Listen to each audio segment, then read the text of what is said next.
Good evening, ladies and gentlemen, and welcome to Kendal Mountain Book Festival, presented as part of the Kendal Mountain Festival. A big thank you to Cotswold Outdoor as our official book partner. I'm Ben Dowman, and it's my pleasure to be interviewing Ned Boulting this evening. Just in terms of the format for this evening, Ned's going to be talking for around 40 to 45 minutes. We're then going to have a Q&A for about 15 minutes, and Ned will then be signing books over there if you'd like to purchase a book and get it signed, or if you've brought your book with you to get signed. He doesn't really need an introduction, but I am going to give him one anyway. If you've watched the Tour de France in the last 20 years? 21 years, yeah. 21 years, then Ned Boulting will have been in your ears probably for 3 weeks continuously every day. He's an award-winning journalist, author, and of course a commentator. So please welcome Ned Boulting. Thank you very much.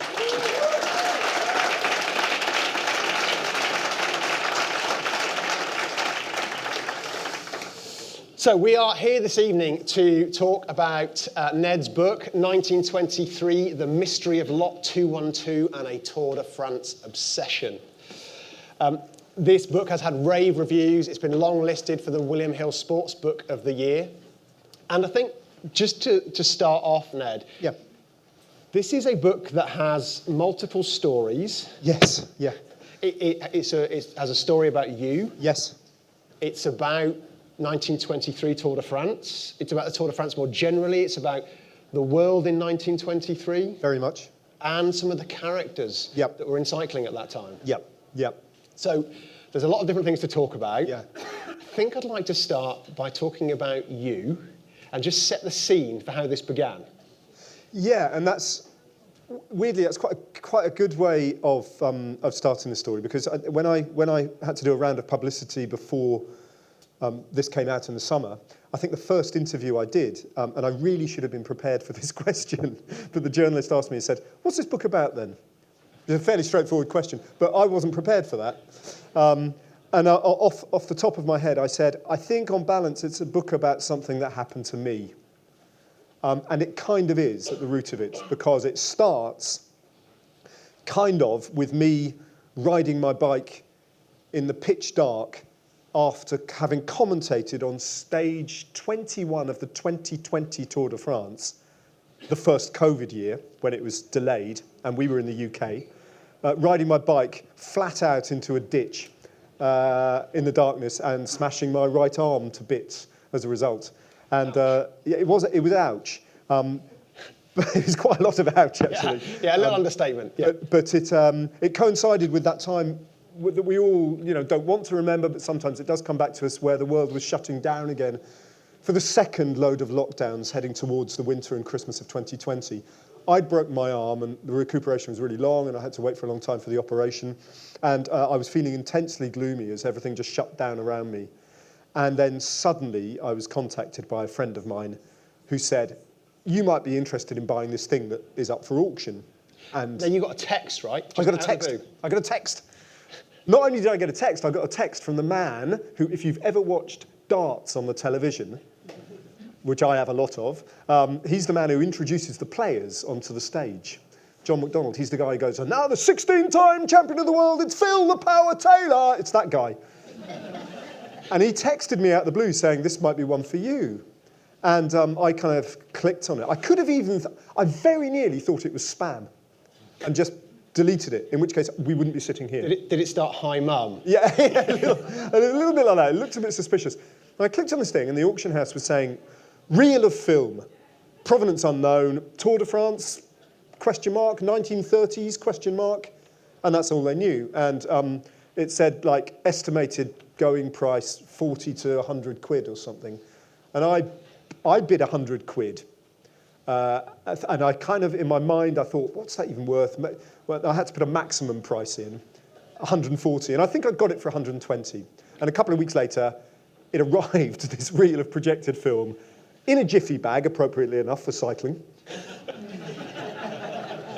In a jiffy bag, through my front door in South London, bounced along the floorboards for a little bit, and then nestled up against the hot up pipe of a radiator, which I subsequently found out I was extremely lucky that my house didn't burn down. because this was ancient nitrate film, which can and does spontaneously combust and burn without end. But that was it. That set me off on this extraordinary journey of trying to find out about this film. And once I found out everything about the film, way beyond it. Great. So you must have put the film in something. What did you watch it on? I couldn't. I mean, it's an old projection reel like that. It's very battered, original, and it's 35mm film. So each frame was really quite big. And I went to the window and I did that, and I could see. Well, we're going to see it very soon. Yeah. I could see these extraordinary images, and I knew straight away that it was the Tour de France. But beyond that, I couldn't see it moving, and I knew that it was tantalising. But it was incredibly old film, very brittle, and I needed to get it restored and digitised. And that very nearly failed because the state of the film was in. At one point, the restorers said, we don't think we can rescue it. And then some very special people in the East End of London did. And this is after weeks and weeks of pursuing this, and this jiffy bag, this bomb, basically going up and down the country to and from all these houses. All of a sudden, this company emailed me and they said, we've restored your beautiful film, and here it is. And they sent me an MP4, and I kind of like, after all this anticipation, I remember that moment, I'll never forget it, of just clicking play and watching what unfolded. And this might be the moment to play. Well, I mean, yeah, sorry. Well, I was going to say, you didn't know what you were going to watch the first time you watched it, right? You had no real... I'd had these glimpses from looking at these still images, you know. Yeah. But if you think about it, it's 24 frames a second. So you can look at 24 images, and that's only once. And by the time you've done that, there's film absolutely everywhere. And, you know, so I had to carefully roll it back. So I certainly hadn't got a clue of what the whole 2.5 minutes looked like. So what I've done, I'm going to show it. Now, I think, actually, the fact that it is a completely silent film is incredibly important, because that's a big part of it. It is a silent film from the silent film era, yeah? And so when I watched it in total silence. Not even the whirring of a projector, you know. It was just silent images moving. Incredible. I haven't done that this evening. I've added a bit of music, because I think it'd be super awkward if we just sat here for 2.5 minutes in total silence. So that's the only thing. Everything else that you're about to see is kind of, I hope, will have the same, put yourself in my shoes, will have the same effect. Ben, can you play?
And that's it. Yeah. Now, when I first watched this, Ned, one of my first thoughts was, it doesn't tell us an awful lot. I mean, it says stage 4, and it says that... It doesn't say the year. Right. It doesn't say the year. Significantly, it doesn't say the year. It doesn't actually say it's the Tour de France, although I think it is, you know. But it says the distance, and it says that, yeah, from A to B. So that was incredibly confusing at first, because I simply put in that raw information. You know, the stage ran from Brest in Brittany to Les Sables d'Olonne, down the coast, 412 kilometres. Standard for those days. Wasn't even the longest. 2 days later, they did 486 kilometres. So I put that information into Google, and it spat back an answer saying straight away, Stage 4, 1923 Tour de France, which happened to be right. But I didn't know that it was right, and it could well have been not right, because I subsequently, and I should have known this, but I didn't, I found out that for 5 consecutive years, the Tour de France was ridden along exactly the same route. So Stage 4 for 5 years, post-First World War, was always 412 kilometres from Brest to Les Sables d'Olonne. So when I found that out, I went into a tailspin of confusion, and I was kind of cross-referencing weather reports and it happened to be dry and sunny every single year, you know, so that didn't help. So it was, and this character, the only character who gets named is Beckman. They misspell his name, which didn't help. And he was in 3 of those 4 or 5 identical years. So it was a real detective job figuring out which year it was. But it was 1923 in the end. Yeah. One of the things I was thinking about is that, you know, we're all filming things on our phones. If I Googled a stage of this year's Tour de France, I'd probably get, 10 videos pop up straight away. Yeah. But I imagine this is a lot rarer. So incredibly rare. Yeah. I mean, extraordinarily rare. And this is a tragedy, really. So in the post-war years, Pathé Cinema France started to send a camera man, I expect, but camera person, out onto the race, armed with a certain length of very precious film that he had to be very sparing with, and the task of filming 3 stages. So the Tour de France back then was 15 stages long, and every other day was a rest day. Right? Now, the reason for that was because you couldn't race every consecutive day, because the stages started at 1 o'clock in the morning, or 2 o'clock in the morning. So the first 3 or 4 hours were in the pitch dark. They started in the middle of the night to get that number of kilometres under their belt. So then they'd rest the next day and then race the next race. Right? So in terms of the way it was covered by the cameras, they would film for 3 stages, so 6 days, effectively. And then they would, and this is why we call them rushes in the industry, they would rush this undeveloped film stock on the train back to Paris, where it would be hastily developed, spliced together, edited with the graphic images, as rudimentary as they are, and then they would make multiple prints of that information, those 3 stages bolted together. And they would be they'd probably make between 12 and 20 prints that then would be distributed to the key cinemas in the big cities, where it would be run as a short film, a 20-minute film, before the main feature of the evening. But as soon as these films were projected, they were thrown away. At the time, people perceived it to be of absolutely no value. So they'd be literally projected, oh, that's the last showing of that, in the bin. Which is tragic, really. Yeah. I mean, you think what's been lost. But this one survived. And Pathé Cinema France, when I actually spoke to them, which I had to eventually, were staggered that it had survived. They've got nothing like it in their archive. Nothing like it. Even though they generated themselves so much content that it's just gone missing. So this is rare. We are looking at something here that is very rare. Very rare indeed. Yeah. Yeah. Yeah. And I guess just picking up on what you said about the timings, so this is only some of the daylight section of the stage anyway. There would have been a whole load that happened in the dark. Exactly. The first 110 kilometres, they couldn't film. It's too dark. That's always the boring bit anyway. Yeah, exactly. Yeah, exactly. Exactly. Tell me about it. Exactly. So don't worry, guys. There's a categorised climb coming up in 85 kilometres. That's right. Yeah. Made that job a lot easier. Yeah. So it'd be really nice just to learn a little bit about, who is actually in the film. Who's in the film? Yeah, some of the characters that we saw there. So I might have to stand up for this and do some pointy stuff. But so yeah, 11 seconds into the film, so as soon as it cuts to this scene at the first checkpoint in Lorient, which is already quite a long way into the stage, they had to go to checkpoints, by the way, to sign their name in against the time, so that to prove essentially they haven't jumped on the train. I mean, which they used to do, sort of in the pre years. So here they are. This was introduced. Checkpoints were introduced by the man who founded the Tour de France in 1903, the great autocratic icon of French cultural history, Henri Desgranges. And when I was looking at this tableau, thinking, how the hell am I going to work out if any of these people are actually identifiable or recognizable? And I was kind of, there were so many characters, I couldn't figure out who any of the riders were. My attention, I started to kind of get rather drawn to this figure here, who's wearing a very elegant long coat, I hope you can all see, and a very smart pair of shoes, actually, just out of the frame. They've got polished shoes, and he's wearing this cap. And right at the beginning of this scene, he appears to have in his right hand a sheet of paper, to which he's sort of referring and looking down. Yeah? And I thought, I wonder who he is. And standing just behind him here in a cap, you can see his back here, is a much taller man with whom he's conversing at the beginning of the film. And this guy's actually, you can't really see it in this still frame, but he's really tall. He's kind of, stands this high, well over 6 foot. And from reading all the reports, and there are so many reports in local newspapers of what went on in Lorient that day, I know that the order to restart after the checkpoint was given by a certain man called Robert Desmarais, who was the commercial director of the Tour de France. Yeah? And he gives the order to go off, according to all the reports. And his nickname was Big Bob. Literally, he was Le Big Bob, and he was a kind of towering figure. And so if we just unfreeze it, you just play on, you can see this big, tall man strides off and literally, that's him. So that's got to be Le Big Bob, right?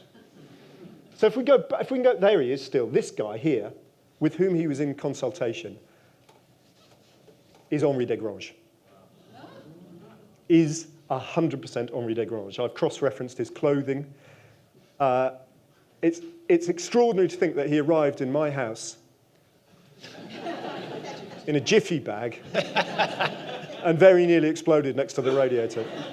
Because I think, and I have yet to be proven wrong on this, and no one's actually managed to tell me I'm wrong, but I think that this is the only existing film of Henri Desgranges, of the founder of the Tour de France. It's annoying he doesn't turn round, I'll grant you that, but there he is, the man who called the Tour de France into life. And once I realized that, sitting in my COVID spare room, working at the desk, it kind of blew my mind. And then I began to think, who else is in the film? So, should I just... Well, I mean... I don't know how much time we got. I think we ought to talk about a couple of the riders at least, Ned. Very quick bullet points. We can jump onto the second still frame when they're on the road to Vannes. Okay, so it's called gravel racing now, by the way, isn't it?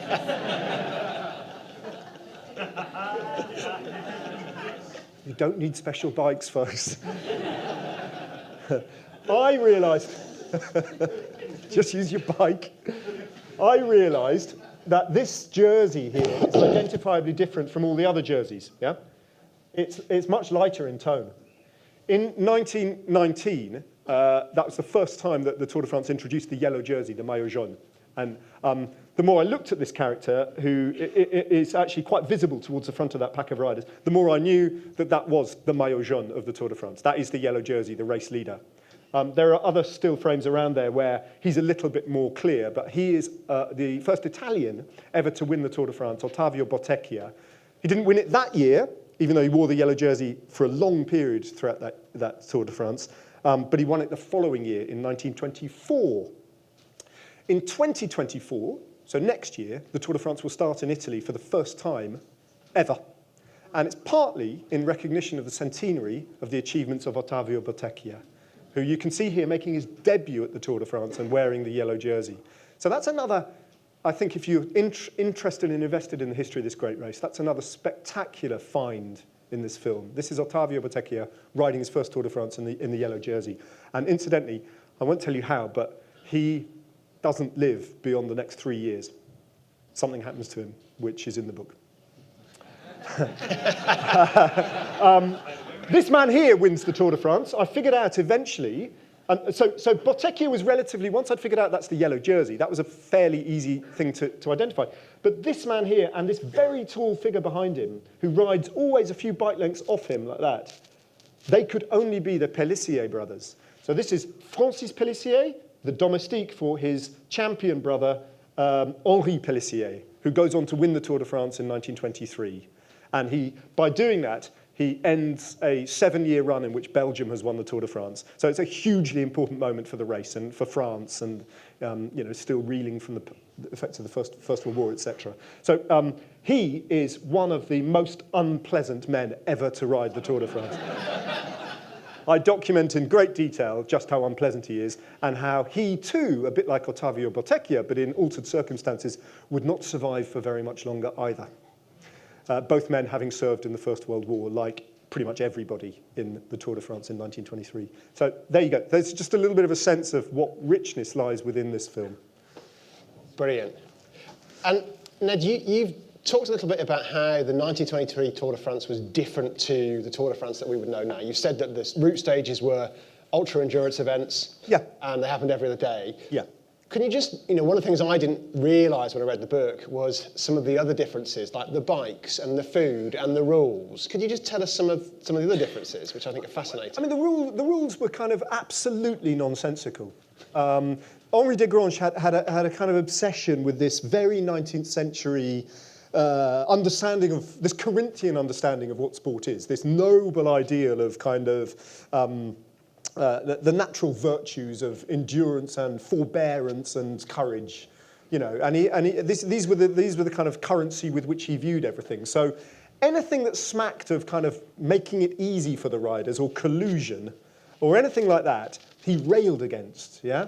So we're at a really interesting time in the Tour de France here, where the notion of domestiques is just becoming a thing, and the understanding that if you sit on someone's wheel, you're saving energy, which we now is fundamental to our understanding of everything about road racing, is just beginning to kind of like work its way in. And of course, Desgranges detests this. So he, in his kind of desire to keep this as the ultimate, the race of truth, he's making ever more draconian rules. And he brings in, this year, he brings in the rule that every single item that you start with, you must finish with. So on average, these guys would be puncturing 4 or 5 times. They couldn't throw any of their tubes away. So that's why they just get wrapped around them. Obviously, when they're in the Breton coast at 2 o'clock in the morning as well, shivering around, waiting for the race to start, it's quite cold and they've got multiple layers on. By the middle of the afternoon on this day, it's 32 degrees. But they have to have those jerseys. Well, I nearly said jumpers. They'll never leave me alone. Jerseys, they have to have those jerseys with them for the duration. If they do, and they did occasionally just think that no one's watching, they'll just drop one in their thing, they would get a massive 10-minute time penalty, something like that. And a huge fine as well. So the rules were insane. And the following year, in 1924, that led to a great big mutiny in which Henri Pélissier, one of the most unpleasant men ever to race the Tour de France, along with Lance Armstrong. What do you really think? Why did I say that? That's completely derailed me. Anyway, he mutinies and just flounces away from the race. And so that was kind of like a really interesting time. The bikes themselves, obviously, they didn't have a free wheel. So the pedals just turn regardless of whether or not you're pedaling. So when they were descending off the Col de Peyresourde, it was like that, legs out, and the pedals going like that. But they did have gears, two. Yeah, flat and uphill, and that was it. And to change between the gears, you used to have to stop, get out your spanner, dismount the rear wheel completely, flip it round so that the other cog is engaged on the other side, and then tighten it up again to change between the gears. Wow. Yeah. Yeah, no DI2. No DI2 shifters, and very little Strava. Really? Disappointing, actually. Yeah. So did it really even happen? Exactly. Well, now it does because you've got the film. Yeah. Without that film, it might not have done. Exactly. And just what about food? Well, I mean, it was sausages and steaks and whatever you could get your hands on, wasn't it? It was the race organisers would put out feed bags at some of the checkpoints that were notoriously disgusting, and the riders hated them. So the better funded riders would have actually soigneurs waiting with their preferred steak and chips or whatever it was. I mean, they didn't actually sit down. There's a bit of a myth that at this era they would sit down at restaurants, and that didn't really happen. Not by now, anyway. They were literally a bit like you see at the kind of the London Marathon when riders are snatching, runners are snatching, drinking water and stuff off trestle tables. It was a bit like that, the Tour de France. They would just descend on these trestle tables, grab their feed bags and get back on, Yeah. So it's quite chaotic. But the food, it wasn't great. And also, they were absolutely chock full of every single legal and illegal analgesic product that they can get their hands on. I mean, cocaine, big time, a lot of them, absinthe, and alcohol. Wow. Yeah. So, I mean, that was just a fact of their trade, really. Yeah. It was very different. It was, well... Yeah. We won't go there. Now, one of the things that I found really interesting in the book was that you also talk a little bit about how the Tour de France related to the wider context of France at the time. Yeah. So, for example, there are some things about the route that were really pertinent to what was going on in France at the time. And I guess it'd be really interesting just to hear a little bit about that wider context as well of 1923 in France. Well, I mean, the Tour de France has always been, it's a bit of a cliche now to say it's bigger than just a bike race, but it really is. And when it was founded, its very origins are bigger than just a bike race. It was, coming into existence in 1903 at the tail end of what they refer to as the Belle Époque. France is, for the first time, starting to feel like a functioning entity that is not at war, hasn't been at war since 1870, has a certain swagger, and the various rebellious parts of France, like the Vendée and Brittany, that have been hard to kind of like tie to the yoke of Paris and the centre of the Republic, are finally falling a little bit more silent. French, the various dialects and regional languages are being sort of pushed out, for better or worse obviously, but the nation-building project is happening and it's working. So the Tour de France, and Desgrange was a fierce nationalist, and so it was always an expression of French nationhood, to bring, if you like, the constituent parts of this very young nation, effectively, nation rather than kingdom, or selection of kingdoms, bind it all together, describe its perimeter, describe its borders, and start and finish in Paris to make that point, So it always had a political messaging behind it. In 23, obviously, having relaunched after the Great War in 1919, it's changed, the route has changed, because now you can go back to Strasbourg. The French retook the territory to the east of their country that the Prussians, the Germans, had taken in 1870, which was, and they only kind of encroached in there because Napoleon had taken, so this tit for tat between these two great nations was still in play. And the first thing that Desgrange said in 1919 was, we go to Strasbourg. We go to Strasbourg. And the race, for many years then, it was Strasbourg was one of the most important stages. The politics are, scratch beneath the surface. They're not far. You don't have to look far. Yeah, and go on. And also, I alluded to it before. If you think about it, the peloton of the 23 Tour de France, there's not a single member of that peloton who has not been touched very directly, in most cases, by injury, bereavement, or displacement of some description or another by the events of the Great War. I mean, there's no one who hasn't been traumatized. And, Ernest Hemingway, who features in the book, is quite a big character in 1923. He's making a name for himself in Paris in the summer of 1923. he coined the phrase the lost generation. And these guys are the lost generation. They really are. And I know I've teased you with the fates of Pellissier and Bottecchia, but when you find out what happened to them, they are absolutely victims of the trauma that millions of people had been put through. You mentioned Ernest Hemingway. Yep. There are an amazing number of characters in this book who aren't necessarily directly related to cycling, but who were all involved in some way in 1923 in France. Ho Chi Minh features. Yeah. He was in Paris, have I remembered that correctly? I mean, Ho Chi Minh, so you're absolutely right. So just to explain the process, and I kind of take you through this in the book a bit, once I've looked at the film in as much possible detail as I can and cross-referenced it against contemporary French, Flemish, French-speaking Flemish and Walloon sources, because Belgium and France and the Italian newspapers to some extent. But once I've kind of squeezed all I can out of the Tour de France-ness of it, my eye kept being caught by what other headlines were being generated, on that day, on the 30th of June, 1923. And it turns out, really significant stuff was happening. Mind-blowing stuff that just illuminated my ignorance and fired my curiosity and made me think, you can't see the Tour de France in isolation. What's going on contemporaneously in occupied Germany is a portent of things to come. But it's not just the very dark politics of the year, because this is the year where Adolf Hitler breaks through in Germany. This is the year of peak hyperinflation in Germany.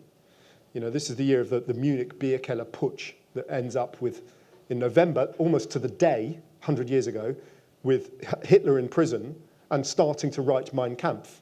This is 1923. But contemporaneously, that's not all darkness, because Paris, which is a great city of which I'm enormously fond, is enjoying one of its many glorious sort of moments, because everyone's coming to Paris. Chagall has returned from Russia to produce some of his finest arts. Man Ray, the great American photographer who would have this long love affair with, he's just arrived and is starting to make surrealist films. Andre Breton's hanging around, founding surrealism. Dada is coming to an end, and Hemingway is starting to forge this wonderful kind of career that produced all these great literary works, and he really does write about cycling, and he does write about Bottecchia, and he probably knew all the characters in that film better than we can ever know. And Ho Chi Minh's there. Yeah. And when I discover that, that really blew my mind, because Ho Chi Minh, of course, the leader of who led the Vietnam War. So he is a young communist firebrand, and he's working just like George Orwell did many years later in Down and Out in Paris and London. He is working as a washer-upper in a French hotel, and he's living in abject poverty, developing his communist beliefs, being watched by the secret police who've got their eye on him and don't like him one little bit.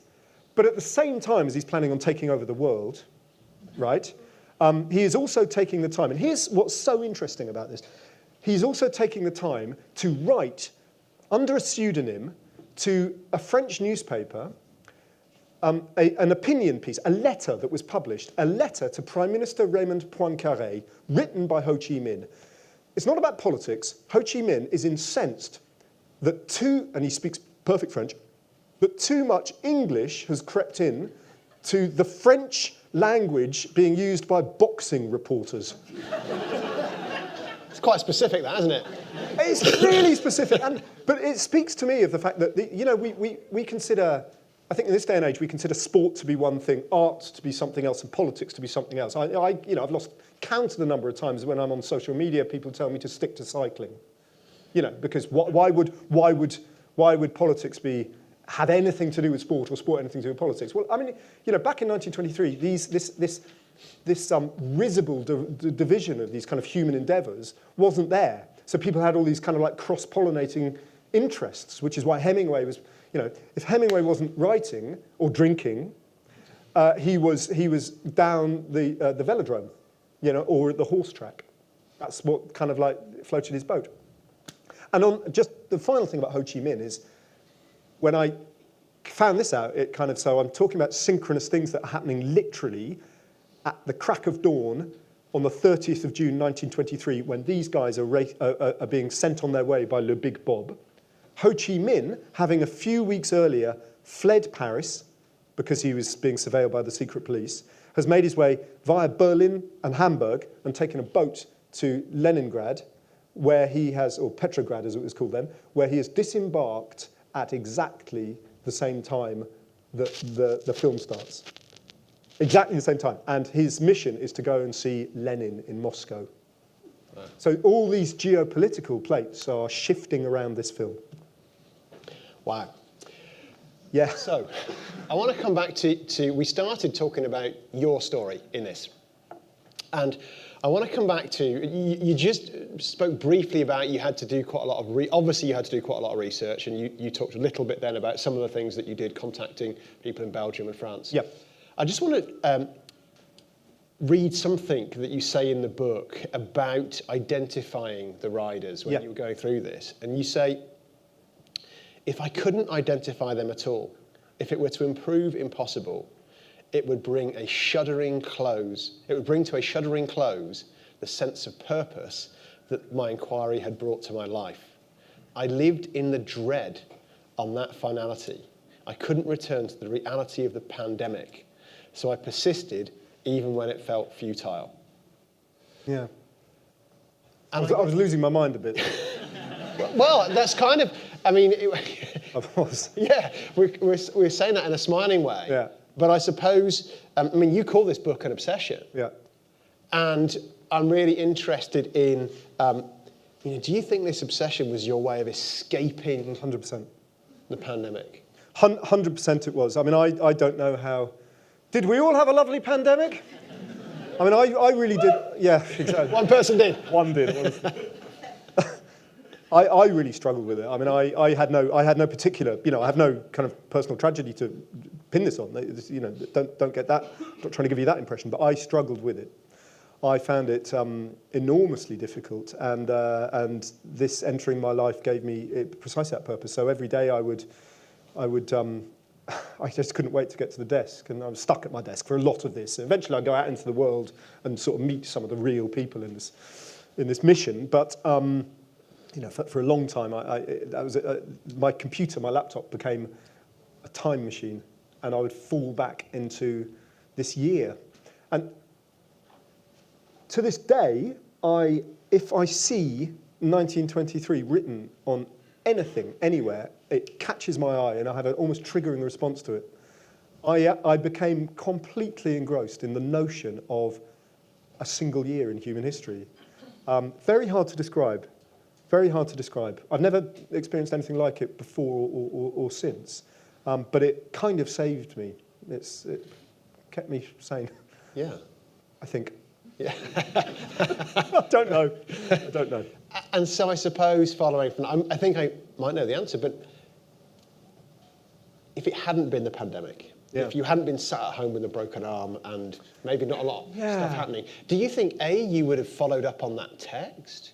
And who knows? I mean, I think that, I guess the pandemic and the fact that, the echoes of history, let's face it, 1919, which is not so far removed from 1923, was the peak of the Spanish flu pandemic, so the parallels of stuff that was going on then and stuff that was going on now, and the fact that I couldn't move gave it a particular kind of almost claustrophobic intensity, which I don't think would have been there had I been able to just move freely in the world and kind of everything had been normal.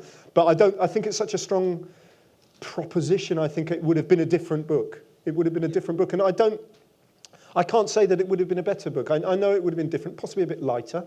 But to me, I can't take myself out of this book. My feelings, I suppose, for want of a better word, more exact word, are knitted into it. 100%. Right. And I think one aspect of that is there's a particular rider, and you haven't mentioned him yet, called Theo Beekman. Theo Beekman. Yep. And frankly, you seem to become obsessed with this, but obsessed with finding out about him. Yeah. And he's the guy on the bridge. The guy on the bridge. The guy on the bridge. The lone attacks on the bridge. A lone breakaway rider. The lone breakaway. Only got 178 kilometres to go. And he decides to attack. Yeah. Thomas de Ghent. Yeah. Theo Bateman wasn't Thomas de Ghent. No. We won't give any more away. No, I mean, and he was I subsequently go on to find out he was a very, very good Belgian rider, Flandrian rider from the heart of the Flandrian cycling world, Ninove, which for many years hosted the finish line of the Tour of Flanders, which is the biggest bike race in the world, I think. There is no more, central cycling place. And yet you go to Ninove, and Beekman's history has been totally erased. No one can tell you a thing about him. Not even his living descendants, who I eventually meet. So I made it my strange mission to almost, at first, accrue as much information as I possibly could about his life on and off the bike. And then it kind of went beyond that, and I started to almost feel like I was inhabiting him at certain times. And to be honest, I still feel like that today, because even though I finished writing this over a year ago, this story hasn't finished. Bits of the real connection keep firing back into my life, and I was telling you about stuff it's rumbling on still, and I was in this curious position of being literally the only person on the planet who knew about Theo Beekman beyond what you can see on his Wikipedia stub, and even that, I would imagine only about 30 people in the world would have known. I was wandering around as this kind of receptacle full of information about this other human being who passed away in 1955, and I'm the only person in the world who knows that. And now I've put it down in print. A lot more other people know it. So it's been a curiously affecting project, like guarding this tiny little guttering flame from the wind, and you don't know why you're doing it. Particularly, why is this life of particular importance? He wasn't a great rider, he wasn't a particularly remarkable man in lots of ways. But that mission of just holding on to this bit just became my another overriding kind of ambition with the book, and has continued way beyond the book. Yeah. So what I'd like to do is to show the film again in a minute. Now that we have all heard much more about the characters. Yeah, and I can talk you through it a bit. Just before. I was going to suggest that maybe you might commentate on it as if you... Oh, we'll see. We'll see, yeah. So, Jack, if we could bring the film back up. Yeah. Here we go. Is it there? Okay. So there we go. Yeah. So these are all the checkpoints that you can see. Maybe you could have the music as well, if you could fade that up, just for make it a bit more enjoyable. So there's Desgrange, and that's Big Bob, and he's going to set them all off now. And they're standing on this corner that no longer exists. This part of Lorient was completely flattened in the Second World War. The roads are still there. The buildings have all gone. Look at this lady in the doorway. I think she was the owner of the cafe, and these Breton serving ladies with their wonderful traditional Breton headdress. Now watch for the stills photographer who strides into the middle of the road shortly to take a stills picture for the newspaper. Click. And at one point in the book, I think I've found the exact picture that he took that day. Here, there are two windmills you can see right at the back there. So you just about make them out. Just yesterday, I was communicating with the gentleman, Monsieur Seignard, who owns that windmill now and has renovated and built a house around it. And he has shown this film to his 91-year-old father, who they emailed me yesterday to say when I showed the film to Papa, he burst into tears. It's quite incredible. I went at the end of the Tour de France, I was invited to La Roche-Bernard in a room like this, in the town hall, to show the people of La Roche-Bernard, which is the town we're about to enter with Beekman, this film. And it was packed, and you could have heard a pin drop. It's about place and time. This means things to people, still, even now in this digital age. There's a rider, you can see there's a second rider trying to keep up there with Beekman. Yeah, Beekman's in front of. At first I thought, every report I've read suggests to me that Beekman is on his own, and who's the second rider? And then I figure out he's just a punter. You know, you sort of see it now. We see a guy at the side of the road trying to keep up. That was just a punter going, how hard can it be? Oh, yeah, quite hard. This gendarme, we can just see there. I know his name. We found out who lived in all these houses. There's a notary who used to live there. This is all flats now, but the wall is still there, exactly as it was. You can see traces still of that advert. And this is a place called La Sûreté Missillac. And at this point, the projected film, because we never see the end of the stage, must have caught on the bulb, I think, and it must have burned. And that's it.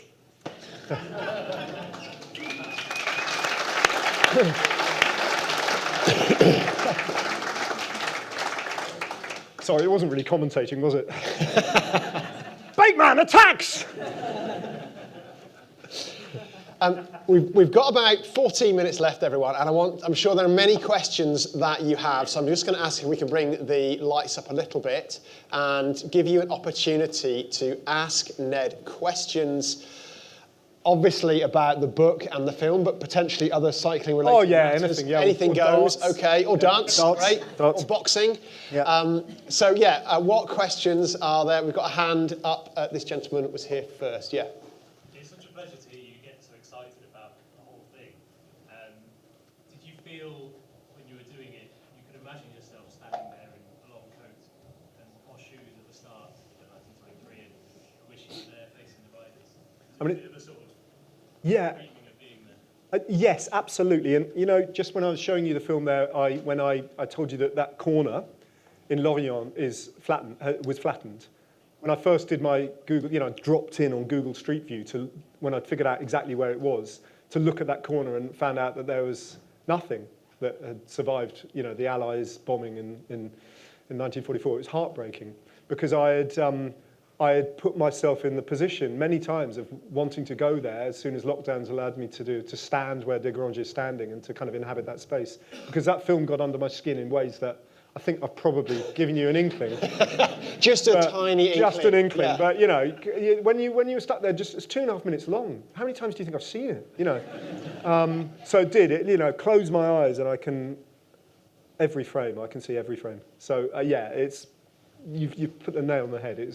That's exactly what I wanted. I wanted to be, and it's frustrating because the film is the film is the film. It's immutable. It's been digitally recorded now. It will never change. It's got no scope beyond what it is. So it's wonderful. It's beguiling and everything, but it's also deeply claustrophobic because I can't look left of the frame and I can't look right.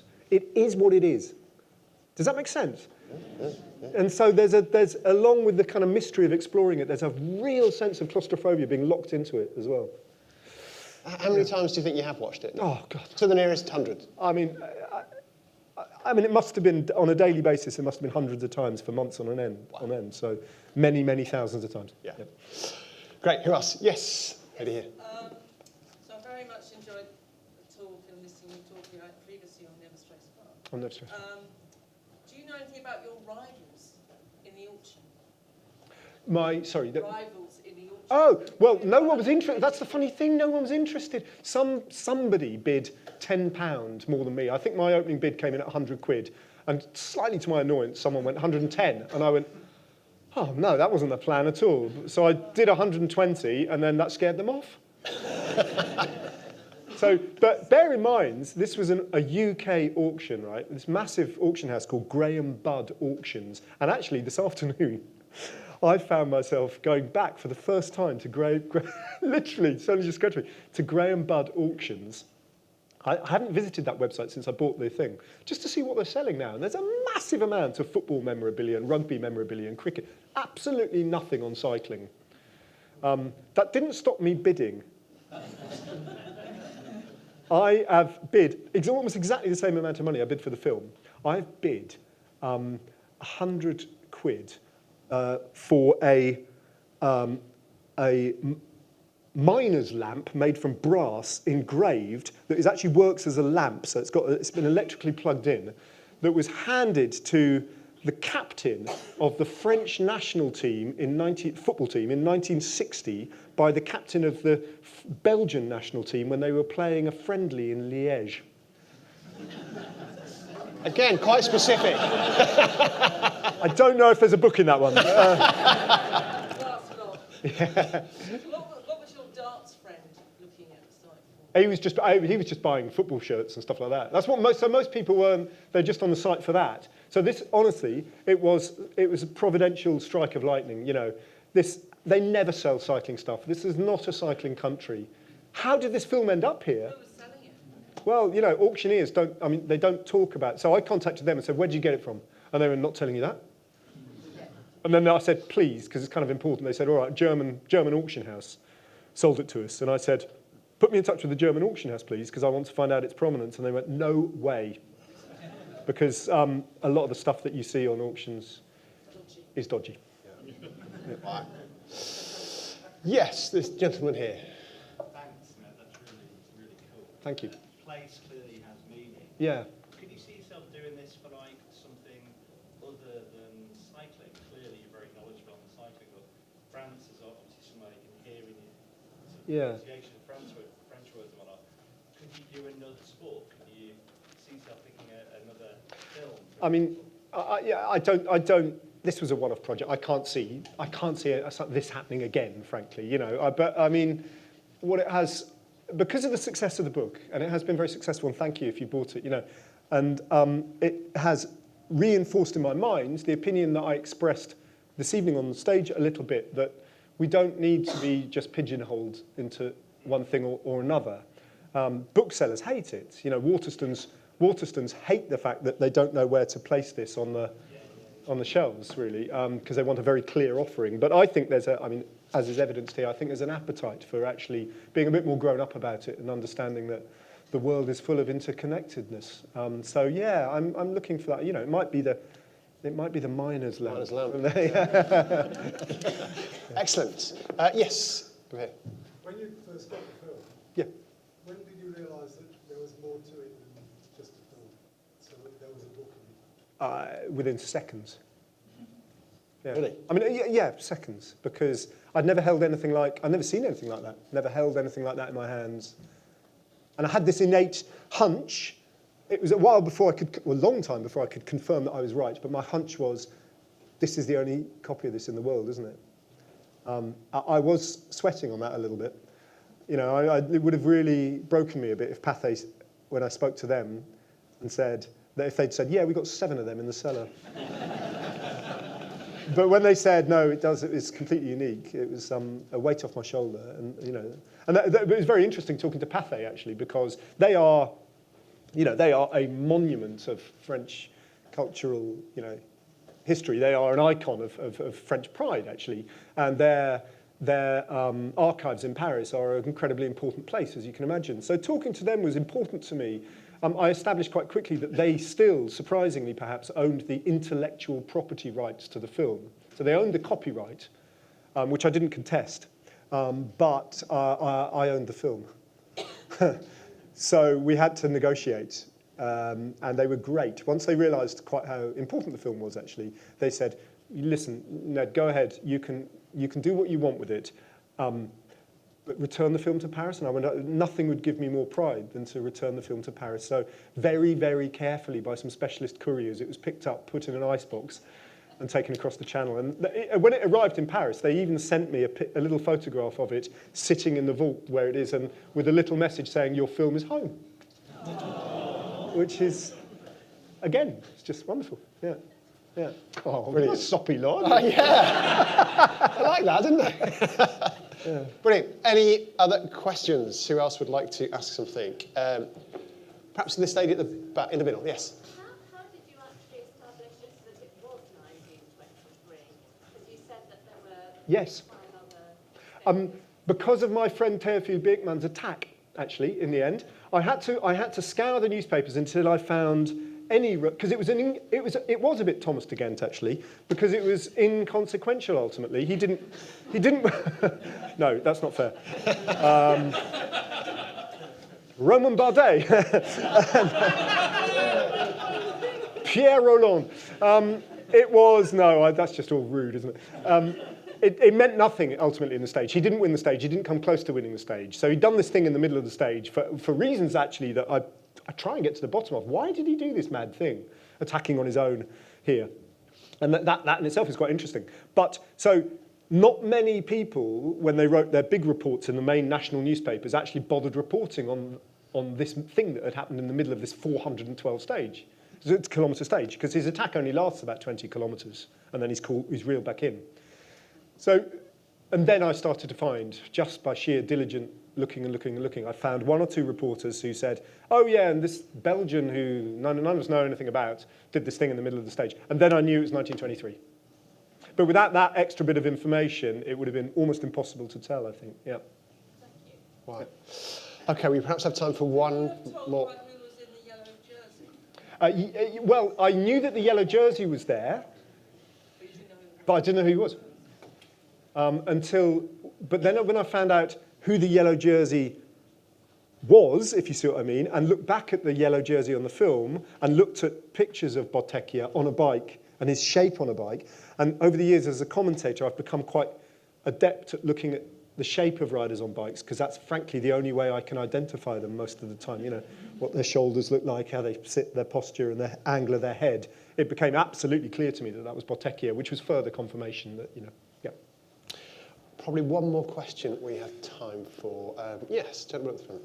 Who do you reckon is going to win the tour next year? Finally, a question Who's about gonna the tour next year. Well, I'm, you know, anyone who follows me on other media, you would know that I'm hopeless at making predictions, and because I'm always stuck in this thing where making predictions is, I'm often asked for predictions, but you can either say the obvious thing that will happen, that just bores everybody, or you can just go a bit left field. Last year, maybe do both. Well, last year when I was asked this question, I was absolutely certain that Jonas Vingegaard, having won one, would never win another Tour de France. And I was telling everyone who cared to hear that Vingegaard would be one of those many, many, many riders in the history, Bradley Wiggins, who's going to be here tomorrow, in the history of the Tour de France, who've won one and then never been able to win another. And I was convinced that was going to be Vingegaard's fate. Wrong!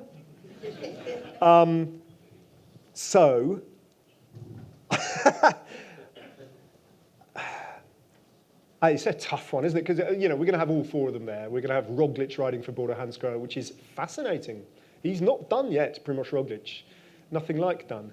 We'll have Evenepoel, who I don't think will win.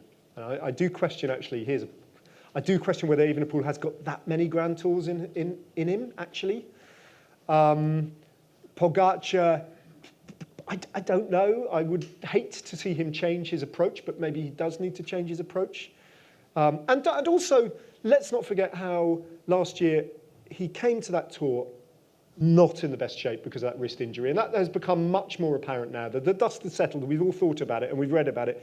He wasn't in great shape, and that really affected his race ultimately. And he went so deep to kind of almost tell himself that he was in great shape for those first 2 weeks, that he was always riding for a big disaster. So if Pogačar comes in better shape, then yeah, come on, Tadej Pogačar will win the Tour de France. Tadej Pogačar. Well, Ned, we've started off talking about 1923. Now we're talking about 2024. Yeah. That seems like a great place to close for the evening. Let's show our appreciation for Ned Boulting, ladies and gentlemen.